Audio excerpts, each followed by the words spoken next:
pero ya le colocar. ¿Y este micrófono está conectado? ¿Sí? Ok, luego, ¿cómo apago esto?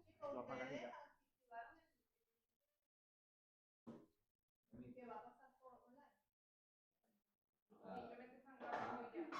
Sí, solo vamos a grabar. Sí, exacto.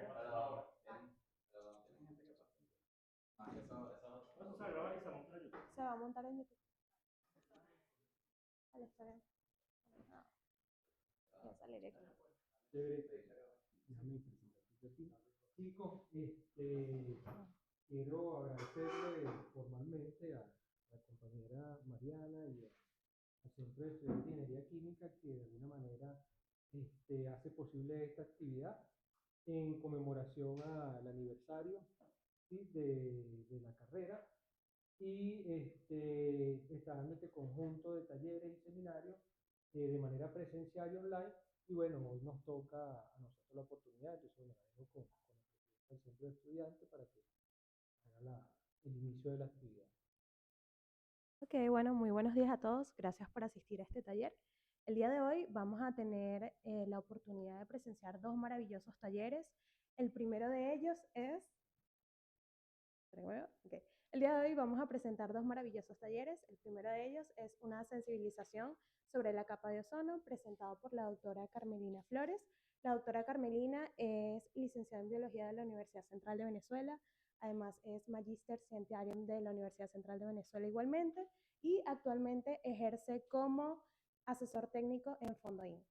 Y finalmente vamos a tener un taller sobre refrigerantes, sus aplicaciones y su incidencia en la capa de ozono, y va a ser presentado por el profesor Reinaldo Correia, profesor del Departamento de Termodinámica y Fenómenos de Transferencia de Calor de la Universidad Simón Bolívar desde hace más de 20 años, y además es asesor técnico de Fondoin. Entonces, bueno, sin más que decir, los dejo con la doctora Carmelina Flores. Bueno, hola, buenos días. Un placer estar con ustedes acá y los felicito por su interés en este tema que está muy relacionado con la ingeniería química, con la química y claro, y con la parte de ambiente también. Pero en esa... Ah, ¿qué? Ajá. ¿Aquí? Ajá. Está muy relacionado con la química, con la ingeniería química, con la ingeniería mecánica y bueno, y con las ciencias ambientales también, por supuesto. Es sobre el impacto ambiental de los clorofluorocarbonos y el marco jurídico. Ah, aquí ah, va, nuestro escenario es la atmósfera. La atmósfera es la capa gaseosa que rodea nuestro planeta. El único planeta que no tiene atmósfera es Mercurio, pero ninguno tiene una atmósfera como la nuestra. Todas las atmósferas son con amoníaco o con metano o con otros gases, pero no con la atmósfera de nosotros que tiene oxígeno, nitrógeno y todo eso. La atmósfera tiene varias capas. La primera es la inmediata a la Tierra, es la troposfera, que se caracteriza por su movimiento. Su movimiento tiene corrientes verticales y horizontales. Esas corrientes responden principalmente por los cambios de temperatura. Y esa temperatura es la temperatura que recibe la atmósfera desde la superficie de la Tierra. La atmósfera no se calienta desde el Sol, sino esta capa por lo menos, sino que se calienta desde la superficie de la Tierra. ¿Por qué? Porque la atmósfera es una capa con masa. La masa es la que se calienta. La Tierra, claro, la Tierra tiene una masa mucho más densa, se calienta mucho más que lo que se podría calentar la atmósfera, pero ese calor, ese exceso de calor que recibe la superficie, se lo transmite a la atmósfera y hace corrientes verticales, horizontales, ahí se acumula vapor de agua y son las lluvias y los distintos tipos de viento, y en general es ahí donde se asienta nuestro clima. Entonces, esa capa es vital para mantener el clima. Después viene la estratosfera, que si bien esta tiene un tipo de flujo, porque el aire es un fluido más bien turbulento, acá es más bien un fluido estratificado, laminar, diríamos. y se caracteriza por esa capa especial, que es la capa de ozono, donde hay una concentración mayor de ozono. Esa capa es la que filtra la radiación ultravioleta B. Entonces, si esta capa era importante por el clima, esta capa es importante por la capa de ozono, porque esa radiación no llega a la superficie y esa radiación es letal para todos los seres vivos, microbios y más grandes, y plantas y animales y todo. Después viene la mesosfera, que no se destaca por muchos más fenómenos especiales, y la termosfera o ionosfera, que es realmente donde se filtran las radiaciones más letales para la superficie terrestre, que sería la luz ultravioleta C, que es la que tiene la longitud de onda más corta, los rayos X, los rayos gamma y otros sí, rayos del atmosférico. En esa absorción de esas radiaciones hace que todas las moléculas, no, serían los átomos, en esa región están en forma ionizada. Y se supone que esa región es sería la más caliente. Lo que pasa es que como las moléculas los iones están tan separados, la densidad es tan baja, no se sentiría, porque el calor depende de lo que puede transmitir una masa. No se sentiría, pero en realidad es donde más se absorbe energía de toda la atmósfera, es allí, aparte de esta, que es la que recibe la energía de la Tierra. Y después, finalmente, viene la exósfera, que es la que conecta con el espacio exterior. En total son 1000 kilómetros de gases, pero la mayor parte de la masa está en esta parte de aquí abajo. En esta sobre todo, y después un poquito más en esta, y después hacia arriba es casi se parece a un vacío, pero no es un vacío. Esas moléculas, esos átomos cumplen una función vital dentro del funcionamiento de nuestro planeta. Acá la atmósfera está muy relacionada, entonces, como ya les dije, a la radiación, la energía que viene del Sol. Entonces, el Sol nos envía una energía radiante que se caracteriza por de baja longitud de onda, que serían en esta franja de acá que se ve. Son distintas escalas para que se puedan apreciar, ¿no? Acá tenemos rayos gamma, rayos X, rayos ultravioleta C.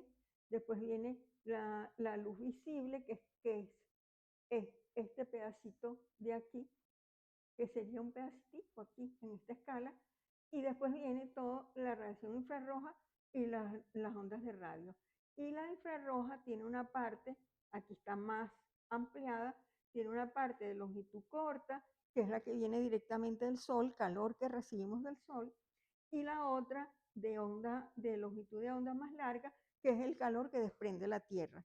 Entonces, ese calor que desprende la Tierra es el que va a absorber, el que se va a absorber en la troposfera con los gases de efecto invernadero.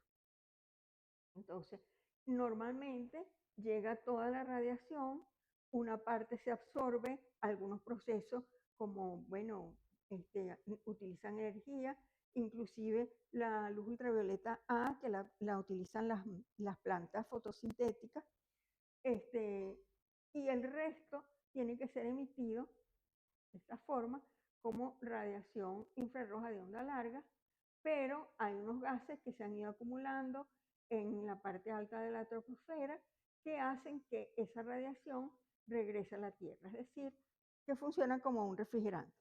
O sea, un refrigerante que absorbe el calor que le da el compresor, por ejemplo, luego lo expulsa al exterior en el condensador, luego se amplía y en el evaporador vuelve a absorber calor y así hace ese ciclo, ¿ves? Entonces, esos gases que están ahí, que están en la parte alta bueno, están en la troposfera, en la parte alta y más abajo también. Ellos absorben ese calor durante el día, absorben ese calor y más bien durante la noche se lo vuelve a regresar a la Tierra, porque ellos se desprenden del calor.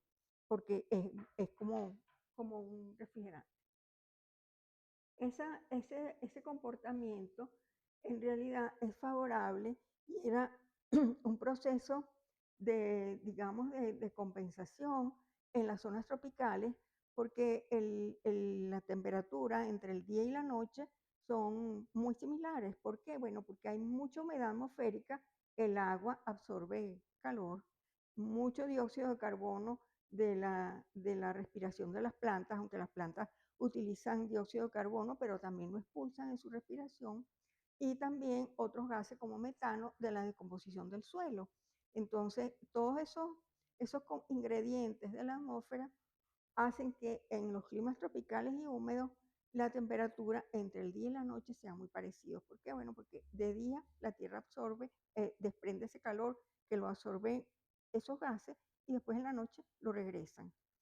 En el desierto, por ejemplo, que es un aire completamente seco, donde no hay una vegetación predominante que tenga gran cantidad de dióxido de carbono ni nada de eso, el fenómeno no se compensa. Es decir, viene la radiación durante el día, se calienta muchísimo la Tierra y empieza a emitir calor, el calor que tiene que emitir, porque la temperatura del suelo puede llegar hasta 50 grados. Y en la noche no hay nadie que retenga ese calor y lo regrese a la Tierra, sino que simplemente el calor se pierde en el espacio y la temperatura de la Tierra llega a lo mejor a los 0 grados. Entonces, eso podría ser en todo el planeta si no hubieran zonas tropicales húmedas con otros gases de efecto invernadero. Pero los gases de efecto invernadero, todos, la mayoría, tienen una vida media más o menos larga y hacen que se han ido acumulando. No eran los componentes típicos de la atmósfera, sino que se han ido acumulando con los siglos, se han ido acumulando.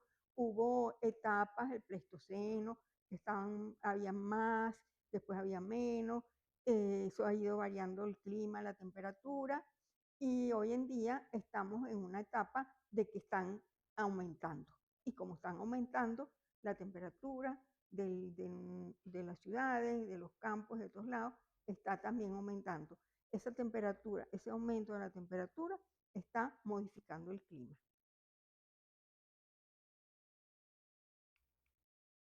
Aquí tienen los componentes principales de la atmósfera.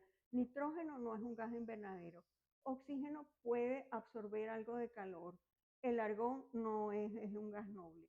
El dióxido de nitrógeno y otros apenas ocupa el 0,1% o menos de la concentración de la atmósfera. Sin embargo, es uno de los principales gases de efecto invernadero. O sea que vean la importancia, aunque una concentración baja en la atmósfera, la importancia. El ozono también está en bajas concentraciones en la capa de ozono y sin embargo es el que filtra la radiación ultravioleta B. Y allá están, aquí están los campos donde absorben las longitudes de onda de acuerdo a los distintos, este es el completo de la absorción de radiación infrarroja de la Tierra. Bueno, infrarroja y ultravioleta hacia acá.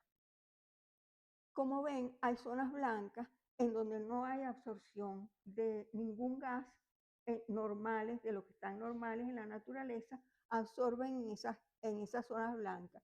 Quiere decir que la radiación en esos campos de longitud de onda puede escapar al espacio y eso hace que no se acumule tanto calor de regreso. Aquí, este es el del agua, vean que el agua tiene en varias formas, en varias longitudes de onda, absorbe calor, el del dióxido de carbono también. El 10, es el principal y es donde están, digamos, la mayor concentración de los gases de efecto invernadero, están en este sector. Aquí está el del ozono troposférico y ozono estratosférico que está allí. Después de los óxidos de nitrógeno y el metano. Y aquí llama la atención esta zona que aunque está ocupada por una parte por el oxígeno y el ozono, esto estaba libre y se conoce como la ventana atmosférica, porque siempre la mayor parte de la temperatura, pues del calor que desprende la Tierra, está en ese sector. Pero ¿qué ha pasado? Que los gases de efecto invernadero, los clorofluorocarbonos, ocupan esta zona. Que quiere decir que es como si se hubiera cerrado toda la posibilidad de perder calor que estaba naturalmente en la atmósfera, se ha ido cerrando y eso hace que, por supuesto, haya mayor temperatura en la superficie dentro de unos rangos de longitud de onda que antes no se acumulaban.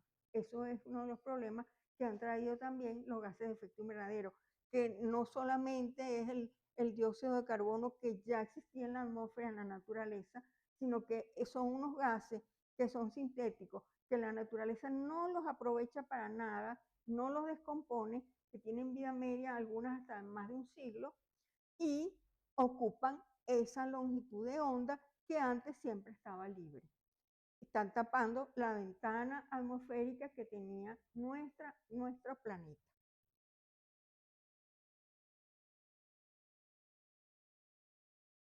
Dentro de la atmósfera, lo más importante dentro de la troposfera son los movimientos del aire y las corrientes atmosféricas que se forman.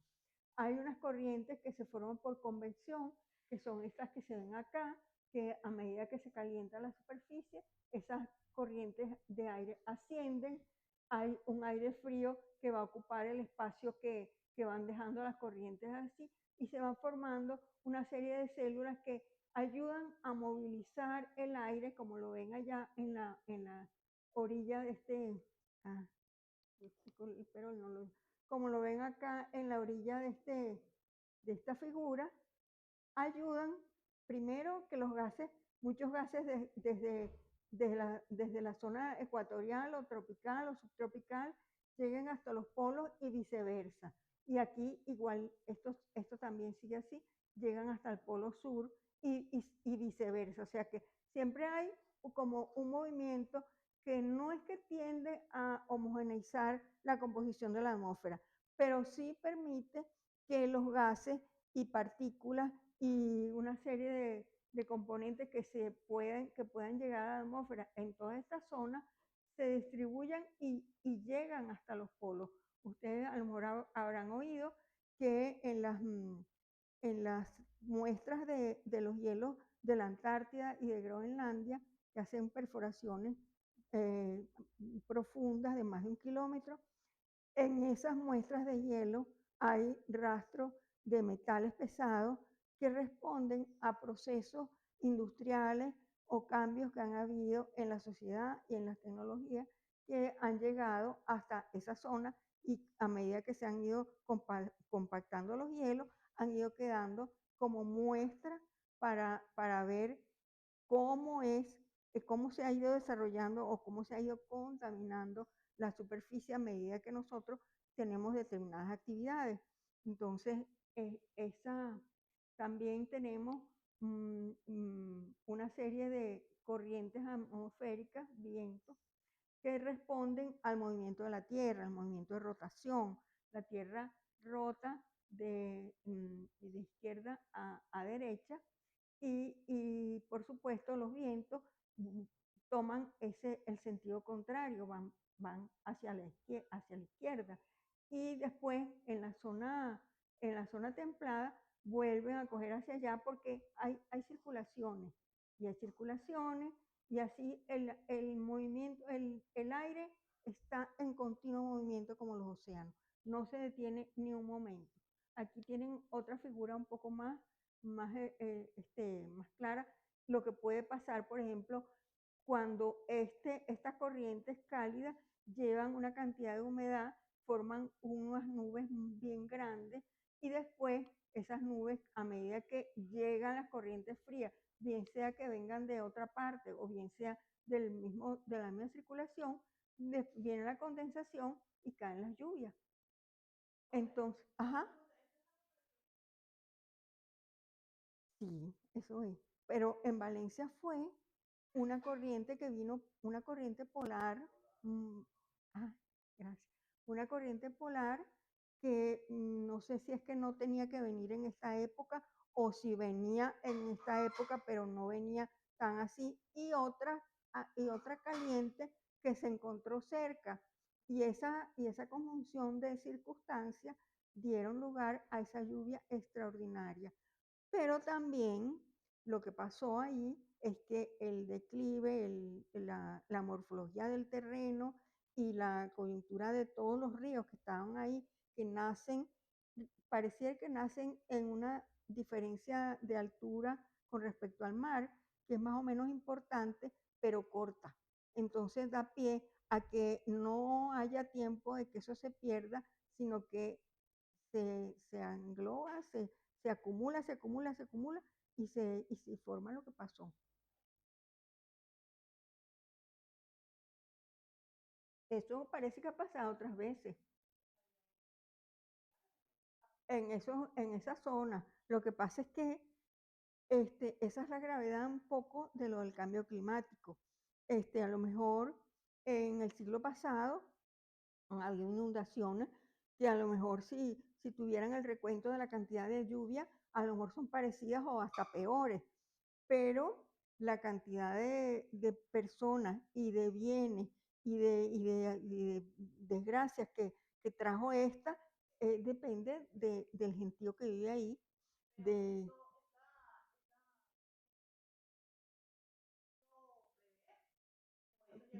sí, sí se pudo. Bueno, ahí hubo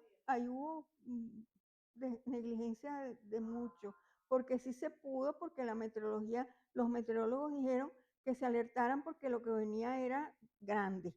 Pero los otros que tenían la posibilidad de decirle a la gente, mire, váyanse corriendo para sus casas y enciérrense y vean a ver dónde meten los carros, no los metan en ningún sótano ni nada, porque ellos pensaron que eso no iba a ser tanto y que la gente iba a dejar de trabajar un día cuando tenían que trabajar.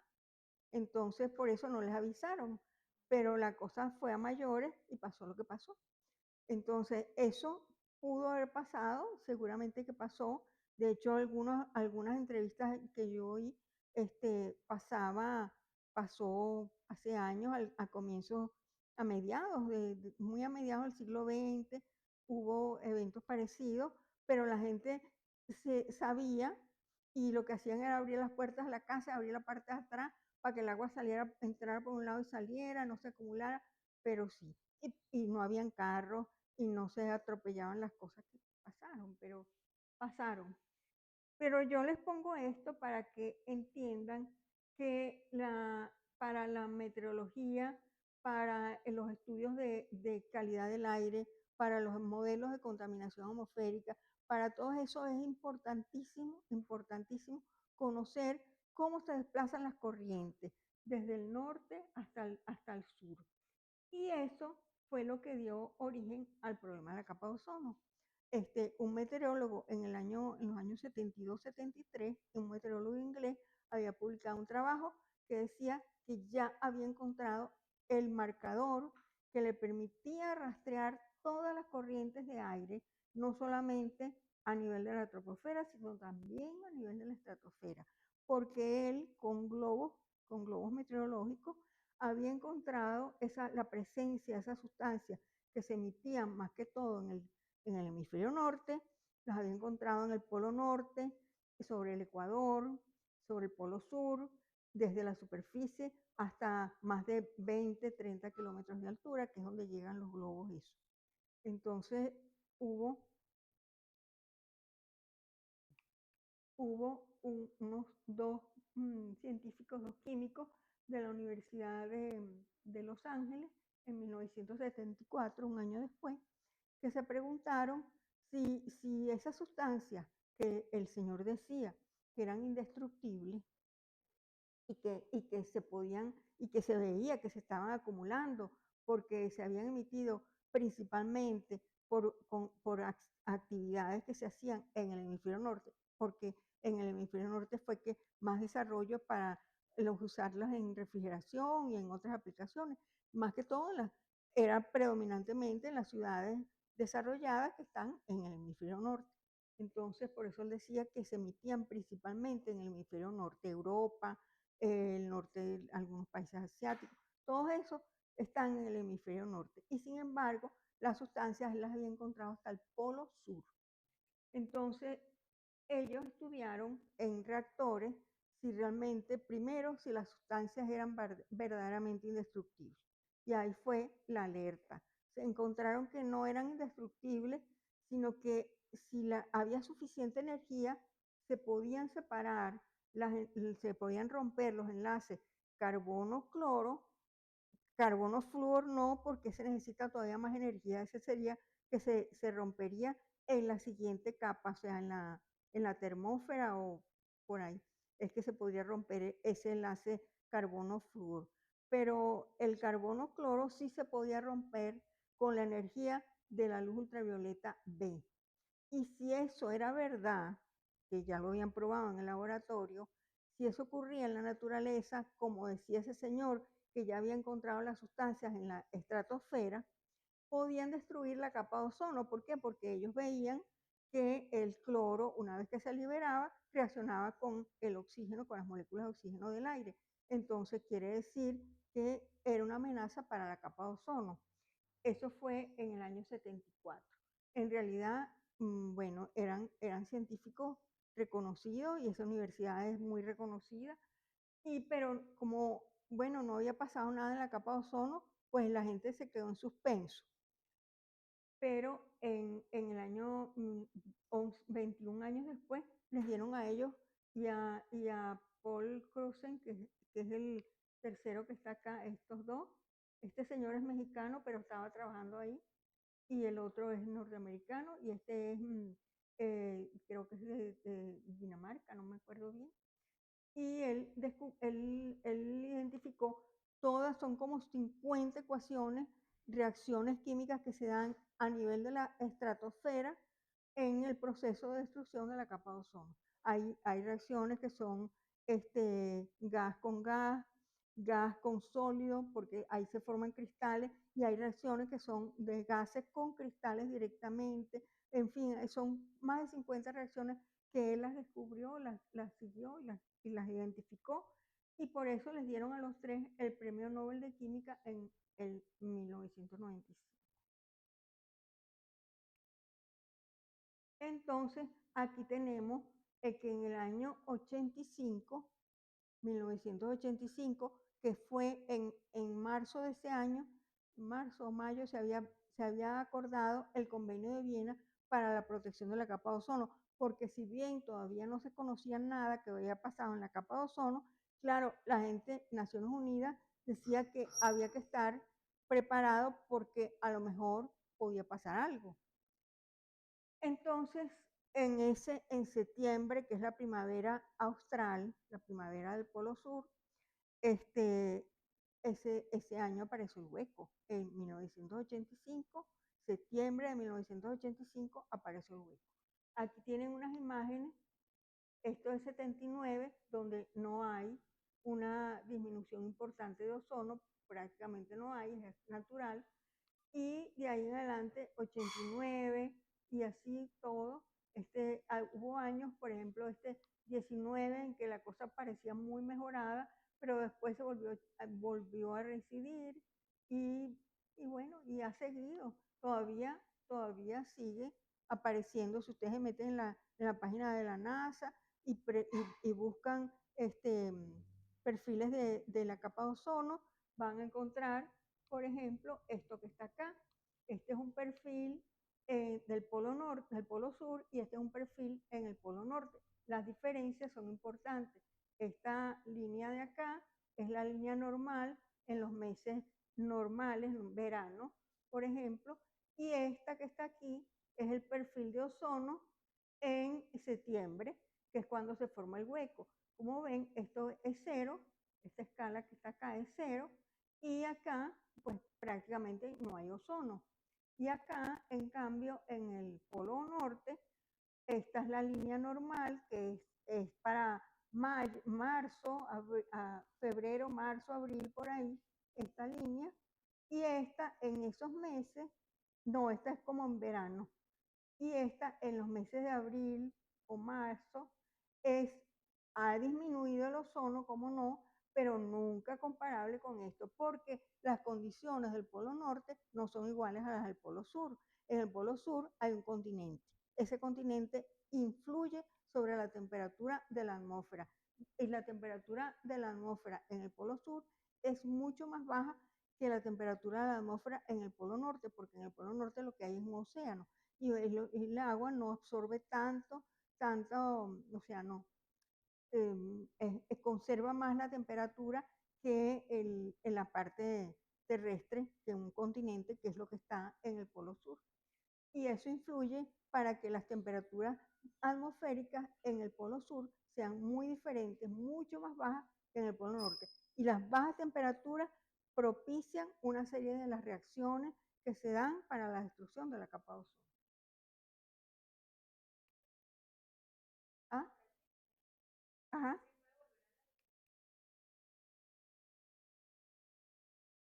Uh-huh.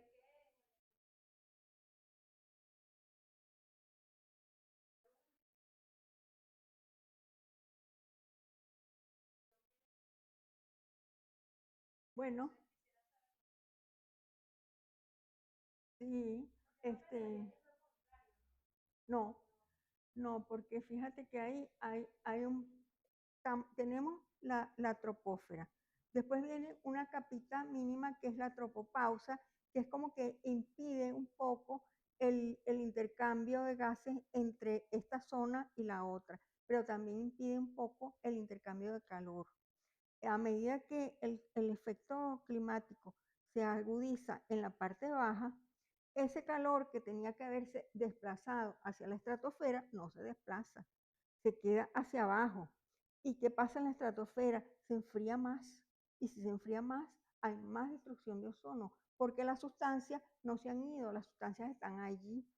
Entonces, este año de acá del 2019, inclusive hay, no me acuerdo si es ese año, o sí, yo creo que fue en ese año, o no, fue unos años anteriores, que el hueco no se vio como hueco, sino que parecían dos ojitos.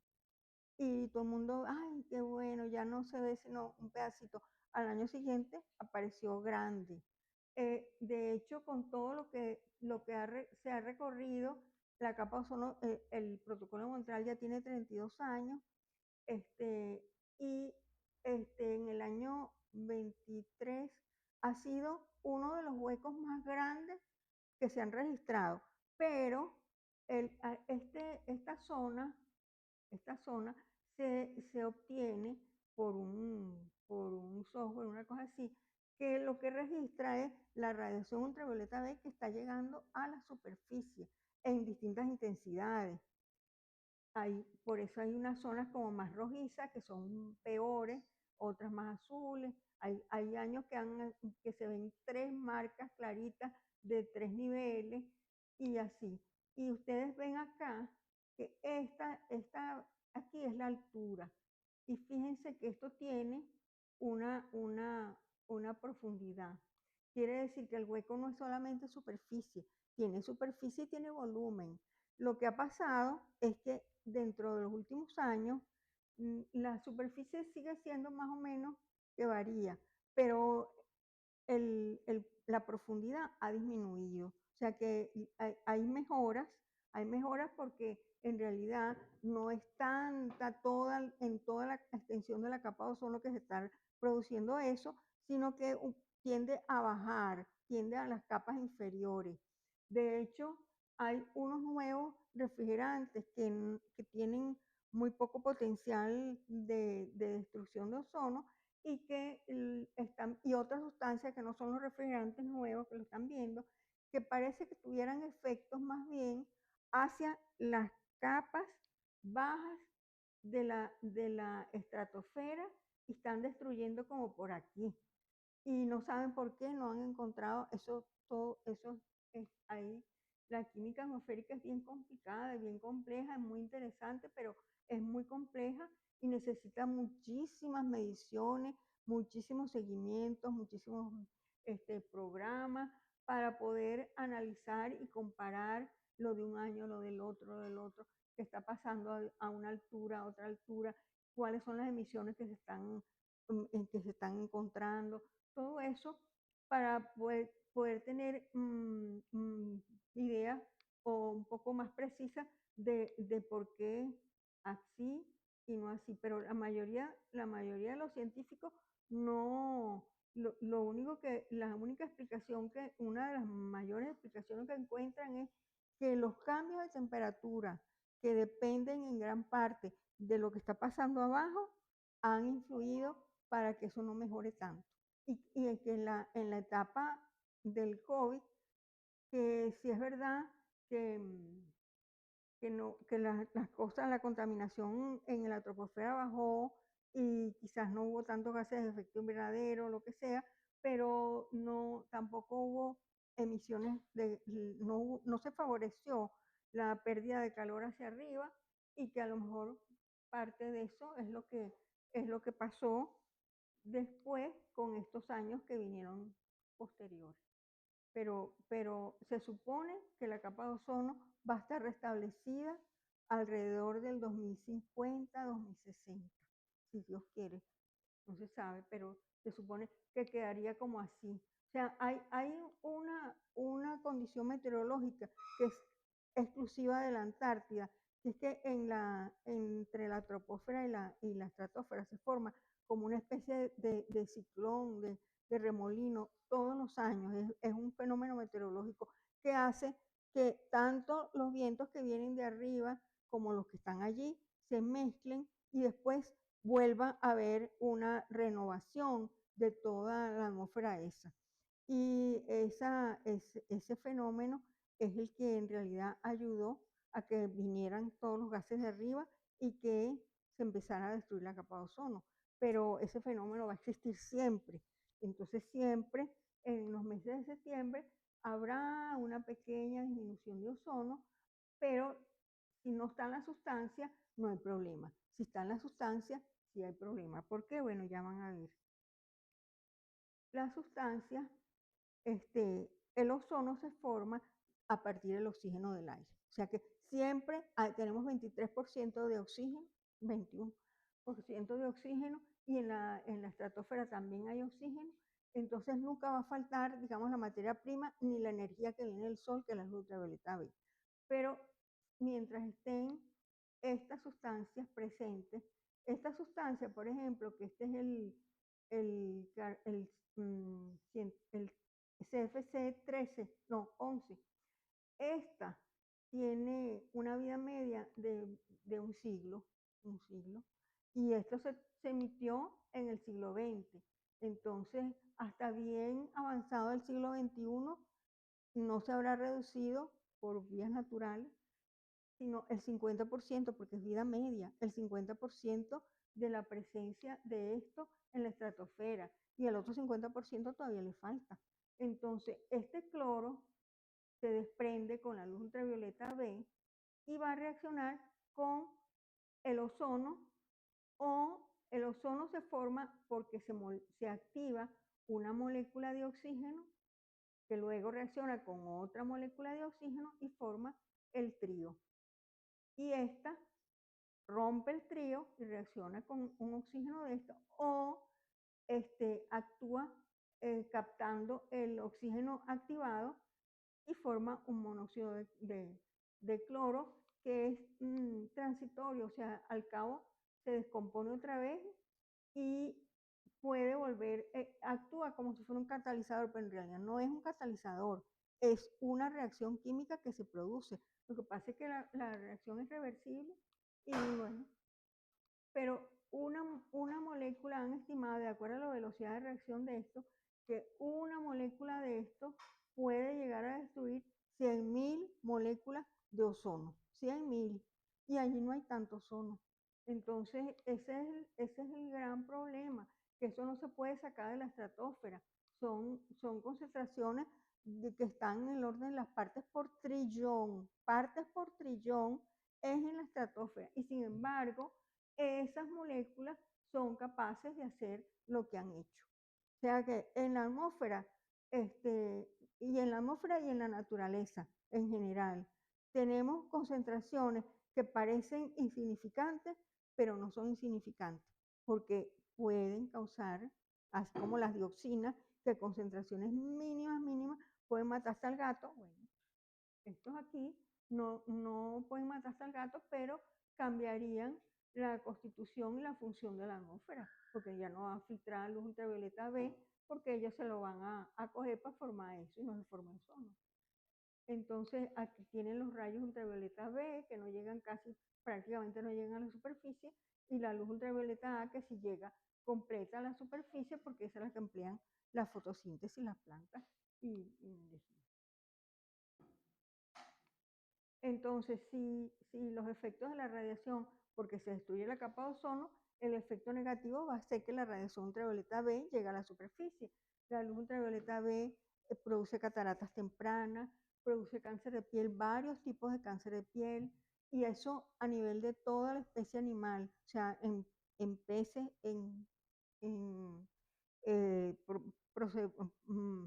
procedimientos de laboratorio, pues se ha observado que aparece cáncer de piel en los peces, en los batracios, en los reptiles, en las aves y en los mamíferos. Produce cataratas en todos los que tienen sistemas de visión como el nuestro. Además que es una energía adicional que actúa como una energía extra en el cambio climático que la Tierra tiene que descomponer, y eso va a ayudar a que, bueno, los fenómenos de sequía, de inundaciones, de incendios, de todo eso, y de deshielo se acentúen, porque esa energía está llegando directo y es una energía fuerte, porque es una energía de longitud de onda corta. Bueno, y las plantas no resisten esta radiación ultravioleta B, se secan. La luz ultravioleta A sí, pero la B no. Entonces, ¿qué se ha hecho por la capa de ozono? Bueno, en el 85, como les dije, se acordó el Convenio de Viena. Y en el 87, el Protocolo de Montreal, porque esto era para proteger la capa de ozono, que era la primera preocupación. Si pasa algo, tenemos que hacer algo para proteger la capa de ozono, por si acaso lo que dijeron estos es verdad. Bueno, ese año se cumplió. Entonces, inmediatamente la alarma, tenemos que hacer algo, porque creían que no eran las sustancias, claro, los que fabricaban decían que no, pero después, a medida que fueron tomando muestras arriba con satélites, con globos, con todo eso, encontraron que sí, que eran las sustancias y son todas las reacciones que descubrió Cruzen. Entonces se hizo el protocolo de Montreal, que al principio, en el 87, era solamente para eliminar gradualmente la producción y el consumo. Pero después, en el 90, se hizo la enmienda de Londres, que era ya un calendario para eliminar las sustancias, un calendario. Estas sustancias tienen que salir del escenario en tales fechas, unas fechas para los países desarrollados y otras fechas para los países en desarrollo. Después, en el 92, los HCFC, como que tienen un hidrógeno, que son tienen menos potencial de agotamiento de ozono, que habían sido considerados de transición, ya pasan a ser sustancia controlada, porque dijeron que no, que eso también había que reducirlo. En el 95 se acuerda que se reduzca la importación de los HCFC. La enmienda de Beijing dice que ya hay que definir el calendario para eliminación de los HCFC, y esos son todos los acuerdos que tienen que ver con la capa de ozono. Después viene una nueva enmienda, que es la de Beijing, pero ya esa no es de sustancias agotadas de la capa de ozono, es de refrigerantes, pero es de cambio climático. ¿Por qué? Porque esas sustancias no agotan la capa de ozono, sino que producen calentamiento global. Aunque todos los refrigerantes fluorados, CFC y HCFC, todos tienen altísimos potenciales de calentamiento global. Lo que pasa es que, como ya se habían controlado por el protocolo, no estaban incluidos en los convenios de cambio climático. La estrategia del protocolo de Montreal ha sido eliminación de la producción y el consumo mundial primero de los CFC y de los HCFC, que usaban principalmente en refrigeración, aunque se usaban para miles de cosas. Se usaban para propelentes de aerosoles, se usaban para producir espumas sintéticas, así como tipo anime, tipo esponjas, qué sé yo. Se usaban para vehículos para la esterilización química, que necesitaba un vehículo, como si fuera un aerosol, un vehículo para transportar el tóxico. Se usaron y tuvieron miles de usos. Y prácticamente todos los usos terminaban en que las sustancias iban para el aire. Y como no se sabía que pasaba nada, no importaba. Pero después sí. Entonces, aunque la producción, estas son las fechas, la CFC se terminó en el 2010. Esto, que entre ellos está el 22 que se usa en aire acondicionado, terminará definitivamente a nivel mundial en el 2040, pero yo creo que va a terminar antes. Y los HFC como el 134A en el 2050 o quizás un poco antes, porque si la cosa del cambio climático sigue como este año, eso a lo mejor se adelanta. Entonces, si la producción y el consumo sí va a reducir poco a poco la demanda y el uso, pero sin embargo pueden haber equipos que permanezcan durante años mucho más allá del 2010 o del 2040. Los equipos de refrigeración y aire acondicionado pueden terminar su consumo, qué sé yo, a lo mejor una nevera puede ser de 20 años o más, 30 años, quién sabe. Mientras está el refrigerante circulando, no pasa nada con el ambiente. Pero esa es una posibilidad de que en el momento que eso falla o que la gente decida que va a cambiar por otro y la bota en la basura, ese refrigerante queda ahí y queda expuesto a que se emita. Entonces, por eso es que esto no necesariamente es suficiente para la protección de la capa de ozono. Tenemos que hacer hincapié en esto que está aquí, que es lo que está acumulado en equipos viejos, en equipos en uso, en equipos descartados, como vehículos y todo eso, y todo lo que se escapa por mal mantenimiento en todos los sistemas que están funcionando. La capa de ozono no está aún a salvo y esta línea roja es la del año 23, no la tengo completa, pero esta es la del año 22, la azulita, y esta franja grandota es la que del 79 al 20, los promedios forman esa franja grandota. Esa es el tamaño de la superficie, de la zona esta. Entonces hubo miren, el 23, el más grande de todos, el pico, a pesar de que eso empezó en el 86 fue que empezó todo. Y sin embargo, tanto tiempo después todavía pero el espesor no era tanto. O sea que sí se ha mejorado muchísimo, sí se ha hecho, sí ha dado resultado lo que hemos hecho, lo que se ha hecho a nivel mundial, pero no podemos bajar la guardia. Entonces, ¿qué sucede con los fluorocarbonos mientras están en la troposfera? Mientras están en la troposfera, todos están actuando como gases de efecto invernadero bien potentes. Y aunque las concentraciones son bajas, porque ya les digo que son partes por trillón, el efecto no podemos decir que eso no está causando, porque si pudieron ir hasta la estratosfera y lesionar la capa de ozono, que está mucho más allá y que está bien separadita, los átomos de ozono, de ozono, sí, están bien separaditos, y sin embargo, eso pudo los lesionó. Imagínense más abajo que tienen posibilidades de absorber calor todo el tiempo y que se siguen emitiendo cantidades importantes de refrigerantes en todos lados. Entonces, eso no se puede negar. No son los únicos, pero esto la naturaleza no los absorbe y ni los destruye y tienen vidas medias largas, porque el dióxido de carbono se está emitiendo por la combustión de los derivados de petróleo, pero siquiera el dióxido de carbono lo absorben en la fotosíntesis, lo absorben el mar, lo absorben, se forman piedras, cosas, caliza, todo eso, y de alguna manera podría bajar las concentraciones, porque así ha pasado en la historia del planeta, pero estos no. Estos son los potenciales de calentamiento de algunas de las sustancias. Vean cómo están, 4.000 con respecto al dióxido de carbono, que es 1, 4.600, este 12, que se usó tanto, 10.000, la vida media, 100 años, 45 años, el 22, 1.780, el 134A, 1.410, este es el que usan los carros, este es el que se usa, este es el que se usa en aire acondicionado, estos ya no se usan, este 23 es exageradísimo, ese no se usa casi, pero se produce cuando se sintetiza este y cuando se sintetiza este.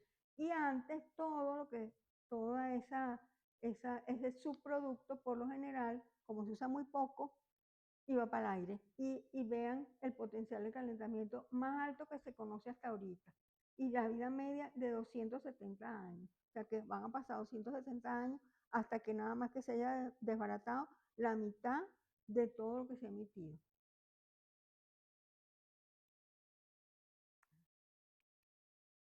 Aquí hay los potenciales de calentamiento de algunas mezclas, porque la gente cree, ah, no, pero las mezclas son igual de malas. Aquí está 2.780, 3.000, está 404, 2.000, no daña la capa de ozono porque no tiene ningún clorofluorocarbono, pero tiene unos potenciales de calentamiento que realmente pues son peores y como están pasando las cosas, realmente tenemos que pensar en que la necesidad es llegar a esto, porque si tenemos buenas prácticas y lo sabemos utilizar, esto es la solución. Los que tienen hidrocarburos, el CO2, el amoníaco, que no tienen potenciales de calentamiento. Los efectos del cambio climático, bueno, los incendios, echar a perder los corales, los polos y las glaciaciones que se disuelven, la sequía, los derrumbes. Y aquí está, este año, septiembre-octubre, tenemos el Amazonas, que es el segundo río más caudaloso del mundo, y sus afluentes en la Colombia, en la Amazonia colombiana y en la Amazonia peruana y en la Amazonia brasilera están secos. Y el Amazonas está así, todo esto es arena, esto es un barco encallado, todo esto arena, zonas que se puede atravesar de lado a lado a pie, arena. El segundo río más caudaloso del mundo. O sea, el agua no se crea ni se destruye como la ley de la materia, pero no se queda donde uno quisiera que se quedara, sino que ¿y los vientos de qué dependen? De las temperaturas y las presiones. Entonces, no podemos decir, no, porque si nosotros nos componemos aquí, eso se va a componer aquí. No sabemos, porque cómo se va a componer, cómo la atmósfera que está en continuo movimiento y que es susceptible a esos cambios, no sabemos qué va a hacer con su humedad, para dónde se la va a llevar. Aquí está el problema de Valencia y aquí está algo insólito que es la inundación del Sahara en septiembre. El Sahara está así, con lagunas y las matas todas metidas en el agua y todo. El Sahara, el desierto. Mientras esto está así inundado, esto está seco.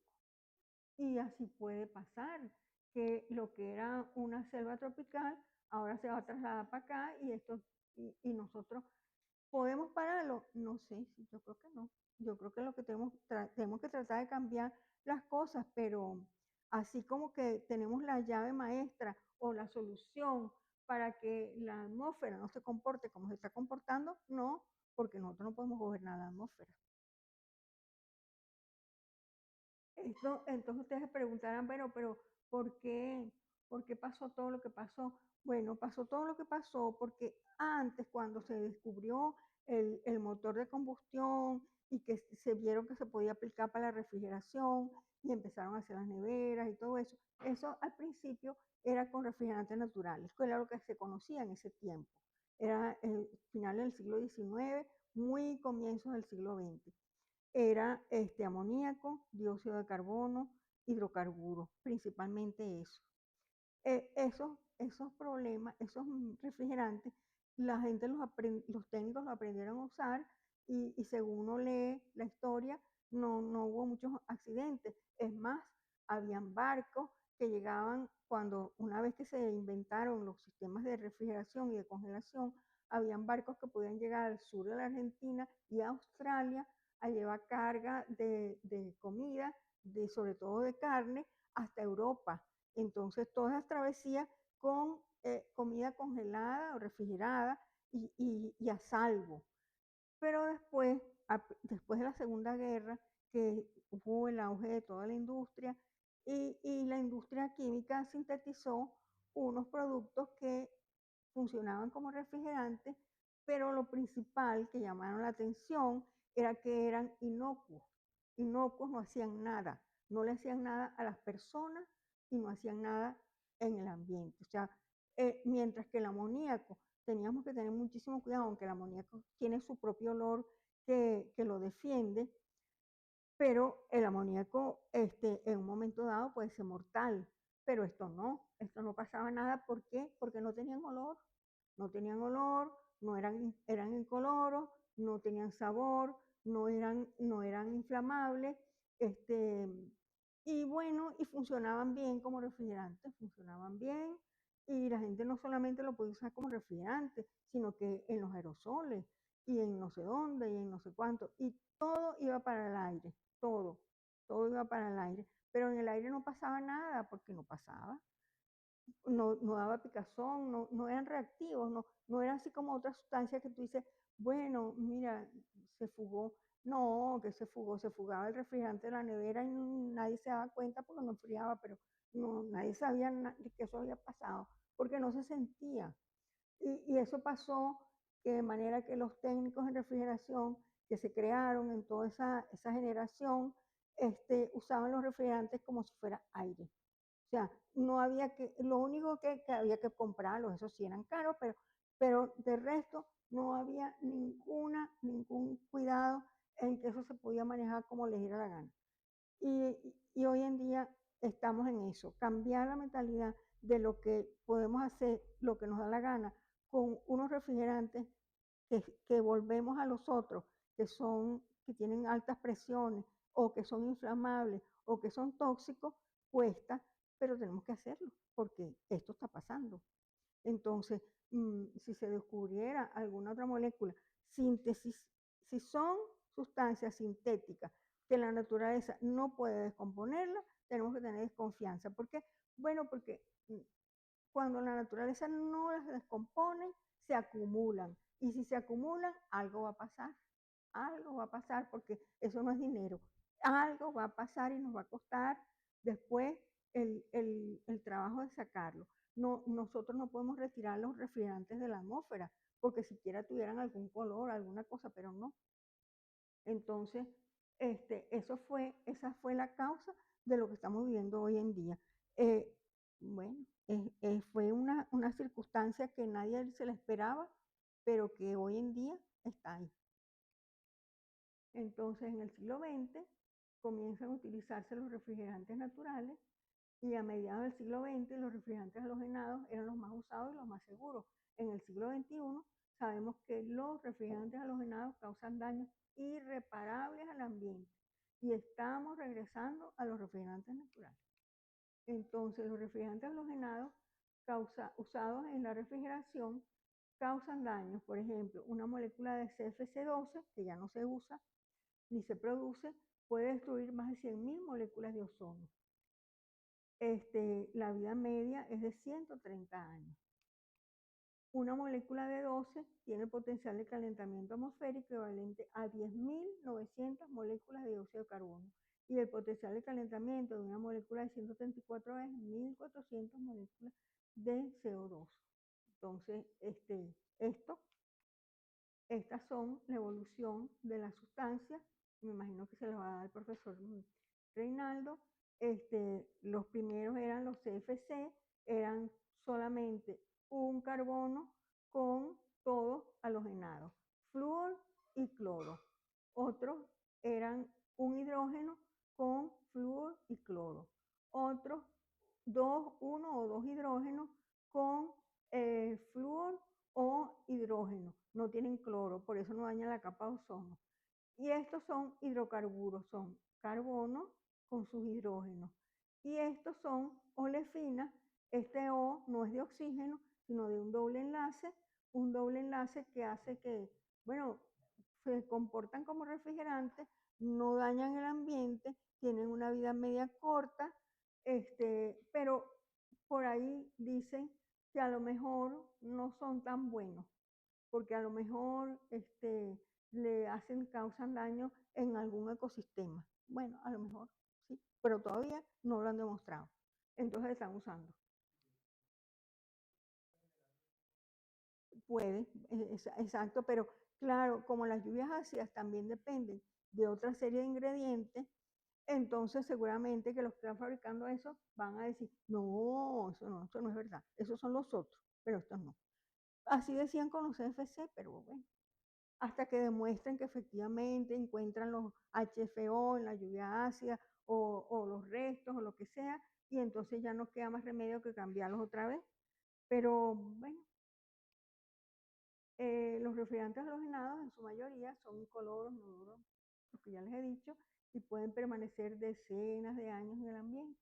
Pero mientras están encerrados herméticamente, no contaminan, ni se necesitan renovar porque no se gastan, no se consumen. Eso es lo que tienen que tener clarísimo. Y esa idea, transmitirla. Porque cuántas veces, me imagino que si tienen carro o si la familia tiene carro, que no funciona el aire acondicionado, lo llevan a un taller, sí, aquí le falta gas. No, no le falta gas, tiene un hueco que es por donde está saliendo el gas no se seca, ni se echa a perder, ni le salen hongos, ni nada. El gas no reacciona con nada, es insoluble, insoluble en agua, no es inflamable, no reacciona con ninguna cosa, no se come los metales, nada de eso. Entonces, ¿dónde está? En el aire tiene un hueco, lo que pasa es que es más fácil rellenar y que vuelva a salir. Es como si la gente va, ay, tengo los glóbulos bajos, hay que poner una transfusión. Sí, pero si no buscas la causa, vas a estar toda la vida con una transfusión pegada. Quién sabe qué será, leucemia o quién sabe qué, pero tienes que buscar la causa por lo que está pasando eso. Si no, no estás haciendo nada con reparar el aire rellenando. Y lo mismo las neveras y lo mismo todo. Y claro, con los refrigerantes naturales, como unos son inflamables y otros son tóxicos, la gente, no, mijo, me vigilas bien porque no se puede salir ni una cosa porque a lo mejor, claro, la gente empieza a tener otra conciencia, otro cuidado, otra alarma, pero eso es lo que hay y eso es lo que va a haber. Eso es lo que hay que decirle. Eso es lo que hay, eso es lo que va a haber. Tenemos que aprender a usarlo con cuidado porque usted maneja un carro que tiene un tanque de gasolina con bastante combustible, con súper explosivo, y usted se sienta muy tranquilo con su carro y camina por todos lados. Además, tiene una cocina de gas que la prende, que tiene combustión y no anda con esa angustia. Entonces, las cosas van cambiando y la gente tiene que ir asimilando lo que está pasando, porque lo que está pasando con el ambiente verdaderamente es crítico.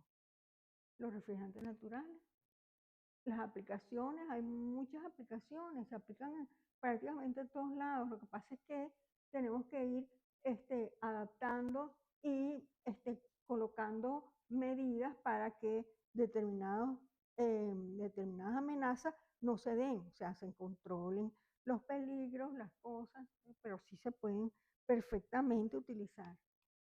Entonces, si no hubiera habido el protocolo de Montreal, calculan que toda la capa de ozono, en realidad esos científicos del 74 fueron unos héroes, porque si ellos no se le hubieran ocurrido preguntarse eso, hubiera llegado el momento que se hubieran dado cuenta cuando ya el hueco estaría de quién sabe qué tamaño. Entonces, en cambio, fue a tiempo que ellos se iluminaron dieron la alarma y todo empezó a su debido tiempo. Empezó el año en que se apreció el hueco. Y ellos habían hecho eso 10 años antes. Entonces, bueno, sí, todo esto en el 2050 debemos estar así. Hubiéramos estado así si no hubiéramos estado con el protocolo de Montreal. Entonces, ¿qué se está haciendo por el cambio climático? Bueno, tenemos el convenio marco del cambio climático que fue en el 92, pero a diferencia del protocolo de Montreal, el de cambio climático no tiene un calendario de eliminación, sino que ha ido trabajando con el protocolo de Kioto y luego el Acuerdo de París por efectos, medidas voluntarias. Que la gente diga cuánto puede reducir. Esto en el protocolo de Kioto fue para los países desarrollados y en el Acuerdo de París entraban los países desarrollados y en desarrollo. Cada país tenía que decir, yo puedo reducir en 20%, yo puedo reducir, pero no como el protocolo de Montreal, no puedes reducir, no, cero. Para tal año, cero producción, cero consumo. Eso no lo han hecho aquí. ¿Por qué no lo han hecho aquí? Bueno, porque en el protocolo de Kioto lo que se maneja principalmente son los combustibles fósiles. Y para los combustibles fósiles, aunque hay alternativas, no son unas alternativas que están disponibles así populares, que al alcance de todo el mundo, en realidad no es así. Entonces todavía no se puede decir que tenemos clarísimo el camino, es dejar de usar eso y ya está. No, bueno, nosotros vimos de la gasolina más del petróleo. ¿Qué se está haciendo por el cambio climático? Bueno, y la enmienda de Kigali, que es el protocolo de Montreal, incorpora los HFC con su calendario y su nivel de eliminación para el 2050, aunque es posible que se eliminen antes. Estos son los principales gases de efecto invernadero. Los CFC, bueno, los hidrocarburos tienen aproximadamente una importancia del 17%, una cosa así. No son, claro, no son los más, pero sí son importantes. La evolución hacia la tecnología más eficiente, o sea, como no solamente está en el caso de la refrigeración, sino también el uso de la energía, por ejemplo, en la enmienda de Beijing, no solamente es cambiar de refrigerantes hacia refrigerantes naturales, por ejemplo, sino también que los equipos sean más eficientes, gasten menos energía eléctrica que los anteriores. ¿Por qué? Porque la energía eléctrica la mayor parte de las veces viene de termoeléctricas y las termoeléctricas funcionan igual produciendo dióxido de carbono. Entonces, el avance es hacia buscar más eficiencia energética y si es posible energías alternas, etcétera. Eso, y el control, en el caso de la refrigeración, el control de las fugas de refrigerantes es básico, la concientización y la preparación de los técnicos es importantísima porque muchísimos técnicos tienen el concepto de antes que los refrigerantes no importa y dónde está la capa de ozono y el cambio climático no sé qué. Bueno, entonces es difícil concientizarlo, pero bueno, poco a poco se va logrando. Y en la medida que las cosas vayan poniendo más complicadas con el cambio climático, la gente va a entrar más por el aro, pero esperemos que sea así. Entonces los refrigerantes halogenados no son consumibles. Una vez que el sistema necesita recarga es porque el refrigerante ya está en la atmósfera, comenzando a contribuir al cambio climático y puede llegar a la capa de ozono. Un técnico capacitado en buenas prácticas protege el ambiente y sabe que el refrigerante no es un combustible y no deja que el refrigerante se escape al aire. Bueno, la capacitación en buenas prácticas, lo que significa, me imagino que también se lo dirán al profesor, y las leyes. Yo les mandé un material que está en Word y se lo va a pasar a todos, donde están todos los convenios y las leyes internacionales, las leyes nacionales, los decretos, las resoluciones, con sus gacetas. El que los quiera leer, busca en la biblioteca, lo busca por Google, lo que sea, puede leerlo y puede ver por qué se han hecho, qué es lo que están buscando. Es importante cuando uno tiene una carrera técnica, entender, leer una regulación y ver realmente, bueno, si esto va a tener éxito o a lo mejor de repente piensa, esto no va a tener éxito porque eso no se va a poder hacer o no sé lo que sea. Es importante ese tipo de razonamiento porque ustedes no, me imagino que ninguno ha estudiado nada de derecho, sin embargo, es toda un encuentro con las leyes y un encuentro con la tecnología y con la ciencia que está detrás de todo eso y entender si esto puede funcionar, no puede funcionar. Como yo les puse la estrategia del protocolo de Montreal, en las leyes siempre tienen un fin, entonces es importante leerlas y ahí están, todas las gacetas están allí. Entonces, las leyes nacionales, los convenios, después de la Constitución, vienen los convenios internacionales que ha suscrito Venezuela. Todos los de capa de ozono y los de cambio climático son leyes nacionales porque están suscritos por el Congreso, por la Asamblea. Y además, pues tenemos las leyes como la Ley Orgánica del Ambiente, la Ley Penal del Ambiente, la Ley Orgánica de Aduanas y todo eso. Y los decretos y resoluciones ya son la forma como se aplica a nivel de ministerio las disposiciones del protocolo de Montreal. O sea que hay que bajar eso, digamos, a la atmósfera cotidiana para que se puedan controlar los técnicos, etcétera. Hay registros de empresas, los técnicos tienen que tener el curso de buenas prácticas. Hay este decreto es para estos CFC y casi no tiene nada de esto, mientras que esta resolución es para los HFC y esta es para el 22. Y hay una zona de HFC que ahorita no tiene ningún control. ¿Por qué? Porque este decreto no los incluye. Entonces, pero como la mayor parte se usa es el 22, no importa tanto, pero sí, seguramente que sí se van a dar cuenta. Y las normas COENIN son voluntarias, pero son procedimientos, se pueden bajar también, son procedimientos donde está, por ejemplo, el manejo seguro de todos los refrigerantes fluorados inflamables, menos amoníaco y dióxido de carbono. En esta es prevención y detección de fugas de los refrigerantes fluorados, más que todo. Esta es la calidad de los refrigerantes, las normas de calidad que deben tener. Y esta es la primera de manejo seguro de refrigerantes inflamables. Va a salir otra que es del amoníaco y otra que es para dióxido de carbono solamente.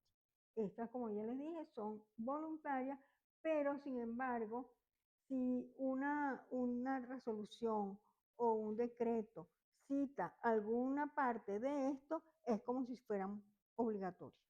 La gente tiene que conocerlo y actuar como digan los procedimientos que digan acá.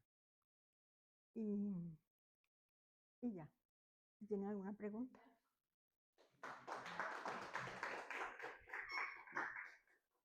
Si tienen alguna pregunta o alguna duda.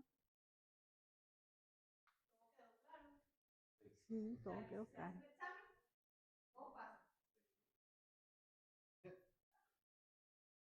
pues ya eso lo vamos a ver ahorita si todo quedó claro, porque hay parte de lo que vamos a repasar en la presentación,